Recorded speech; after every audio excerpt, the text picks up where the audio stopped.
शुभविवाह या मालिकेच्या 4 नोव्हेंबरच्या भागामध्ये भूमी रघुकाकांना परत आणण्यासाठी आता रागिणीकडे सांगत असते। रागिणी म्हणते, हे बघ भूमी, तुझं मन मोठं असेल पण आकाशच्या जीवाशी खेळ करणाऱ्यांना मी सोडणार नाही। तुला माहिती आहे ना, जो न्याय अभिला तोच रघुला। तुझा धीर असून सुद्धा तू ज्या वेळेला अभिजितचं कारस्थान सगळ्यांच्या समोर आणलंस तेव्हा मी अभिजितला प्रोटेक्ट केलं का? नाही, कारण आकाशच्या जीवाशी खेळ करणारा मग तो माझा मुलगा असेल ना तरी सुद्धा त्याला शिक्षाही झालीच पाहिजे आणि तीच शिक्षा रघुला। यावरती आता भूमी सांगते, आत्या पण ना रघुकाकांची आकाशला खूप गरज आहे आणि त्यामुळे मी तुम्हाला हे सगळं बोलते। रागिणी म्हणते, नाही, हे इम्पॉसिबल आहे। जो न्याय एकाला तोच दुसऱ्याला। तुझा धीर सुद्धा बोलत होता ना, त्याला माफी हवे, पण दिली का आपण? अजिबात नाही। त्यामुळे आता आपल्याला रघुला अंटाळणार नाही आणि हेच फायनल आहे असं म्हणत रागिणी आपल्या मतावरती ठाम असते। इकडे भूमी विचार करते, आता तरी वातावरण हे जरा थोडंसं तापलेलं आहे, त्यामुळे सध्या मी शांत राहते आणि नंतर काय करायचं ते बघते असं म्हणत इकडे आता भूमी रागिणीला पुन्हा काही बोलण्याचा निर्णय घेते आणि सध्या शांत बसते। पण पौर्णिमा असते आणि म्हणते, भूमिताईंना बाहेरच्याच माणसांचं जास्त पुळका। याच्यावरती पौर्णिमाला भूमी सडेतोड उत्तर देते आणि म्हणते, पौर्णिमा, मी आत्यांशी बोलते ना, या मॅटरमध्ये तू न पडलेलंच बरं असं म्हणत पौर्णिमाचं तोंड बंद करत भूमी निघून जाते। रागिणी विचार करते, भूमी, तुला जे करायचं ते कर, पण माझ्या लेकराला तिकडे जेलमध्ये टाकून तुला मी सुखी राहू देणार नाही। इकडे अथर्वच्या रूममध्ये आकाश त्याच्याशी गप्पा मारायला येतो आणि पाहतो तर काय, अथर्व ऑनलाईन काहीतरी खरेदी करत असतो। मग आकाश म्हणतो, अथर्व दादा, तू काय खरेदी करतोयस? अथर्व म्हणतो, अरे दिवाळी आली ना, म्हणून मानसीला सरप्राईज देण्यासाठी तिच्यासाठी काहीतरी गिफ्ट घेतोय।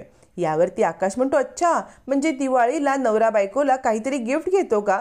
मग मला पण सायकल राणीला काहीतरी गिफ्ट घ्यायचं आहे दिवाळीसाठी, पण माझ्याकडे पैसे नाही आहेत रे।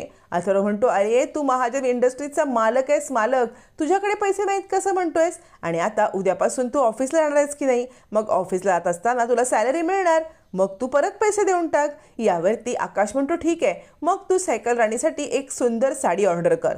आणि आकाश स्वतः ऑनलाईन भूमीसाठी साडी ऑर्डर करत असतो। साडीचं ऑर्डर प्लेस होते तोपर्यंत भूमी आकाश आकाश असं बोलत बाहेर येते आणि म्हणते, आकाश, काय चाललंय तुझं?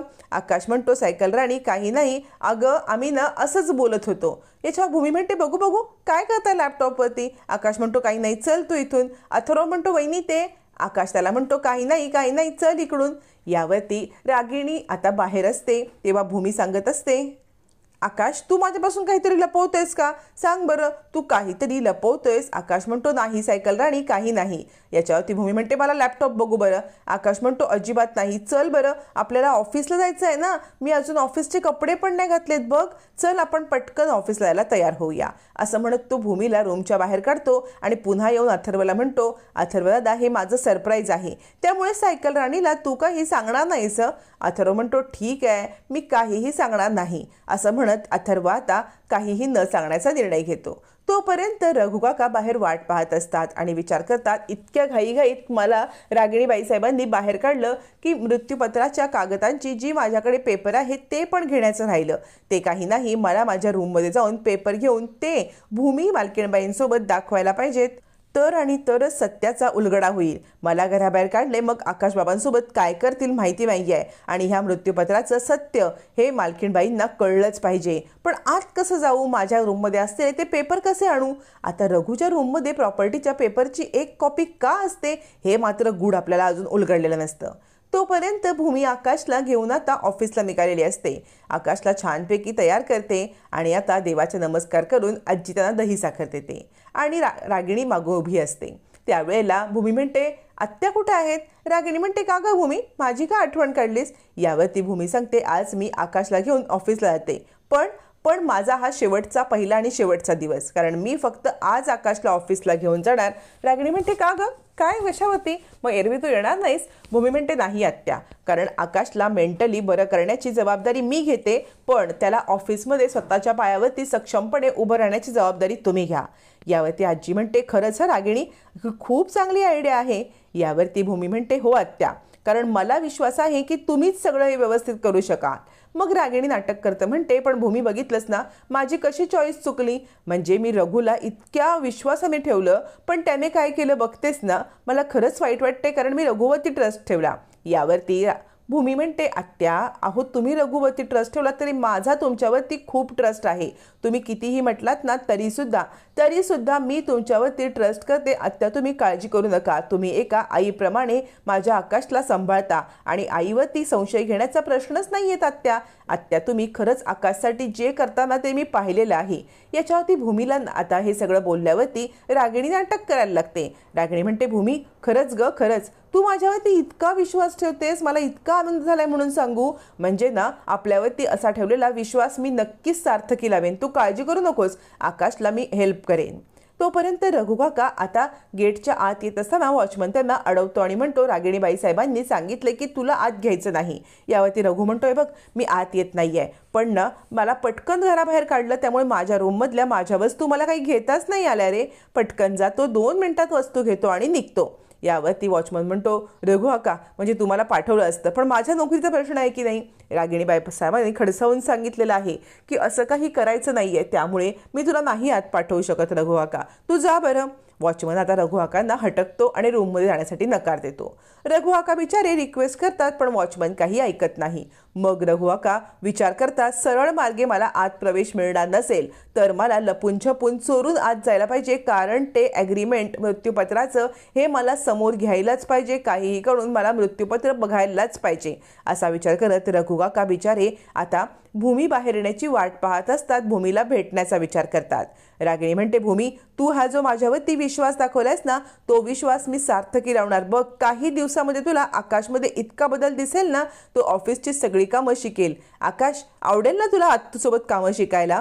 याच्यावरती आकाश थोडासा विचार करतो की हो आत्तू मला नक्कीच चालेल. आणि मग भूमी आकाश बाहेर पडतात तेव्हा रागिणी विचार करते बघ तुला मी बरोबर ऑफिसमध्ये कशी वाट लावते ते.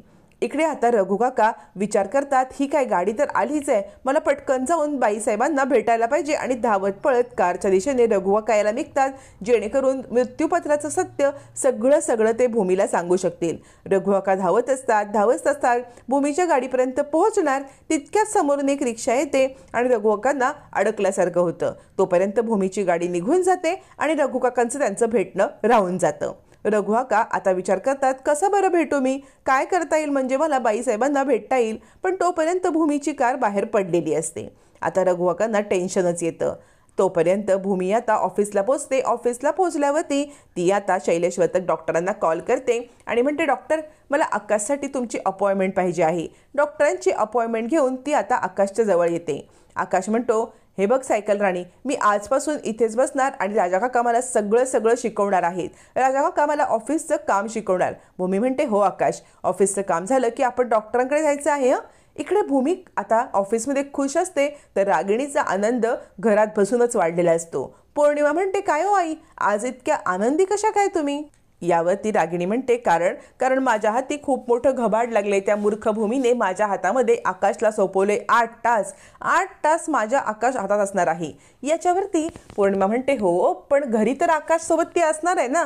यावरती रागिणी म्हणते घरी आहे ना घरी ती त्याला शैलेश वर्तक डॉक्टरांच्या देखरेखीखाली बरी करण्याचा प्रयत्न करणार आहे आणि आता भूमी त्याला बरं करणार आणि त्याच्याच 10 पटीने मी त्याला आता बरं न होऊ देण्यासाठी ऑफिसमध्ये प्रयत्न करणार. इकडे भूमीचे प्रयत्न 10% तर तिकडे माझे प्रयत्न 100%. आकाश 10 पाऊल मागे येणार आणि अजून वेडा होणार असं म्हणत रागिणी काहीतरी भयानक प्लॅन करत असते. तोपर्यंत राजा काकांनी आकाशला खूप छानपणे समजावून सांगितलेलं असतं आणि म्हणतं आकाश मी तुला सगळं समजावून सांगेन तू काळजी करू नकोस बरं. याच्यावरती भूमी म्हणते राजा काका मला खात्री आहे तुम्ही आकाशला नीट समजावून सांगाल. यावरती राजा काका म्हणतात अगं भूमी त्याला काही फार समजावून सांगण्याची गरज नाही लागत. तो मुळातच हुशार आहे. एकदा काही सांगितलं की त्याला सगळं कळतं. भूमी म्हणते काका माझा विश्वास आहे तुम्ही ऑफिसच्या गोष्टी त्याला छान शिकवाल. मग मात्र आता आकाशने खूप मोठा निर्णय घेतलेला असतो. आकाशने अभिजित महाजन यांच्या चेअरवरती भूमीला बसवत ऑफिसमध्ये खूप मोठी अनाउन्समेंट केलेली असते की आजपासून अभिजित पटवर्धन यांचा कारभार आता भूमी महाजन सांभाळणार. तितक्यात तिथे रागिणी येते आणि राजा काका म्हणतात रागिणी आत्ताच आकाशने खूप मोठे अनाउन्समेंट केले हा, म्हणजे अभिजितच्या जागेवर त्याने आजपासून भूमीची नियुक्ती केली. आता भूमी MDचं काम सांभाळणार आहे. याच्यावरती पौर्णिमा चिडते आणि रागारागात भूमीजवळ येते आणि म्हणते, खबरदार खबरदार भूमिताई, माझ्या नवऱ्याची जागा घेण्याचा प्रयत्न केलास तर उठ इथून.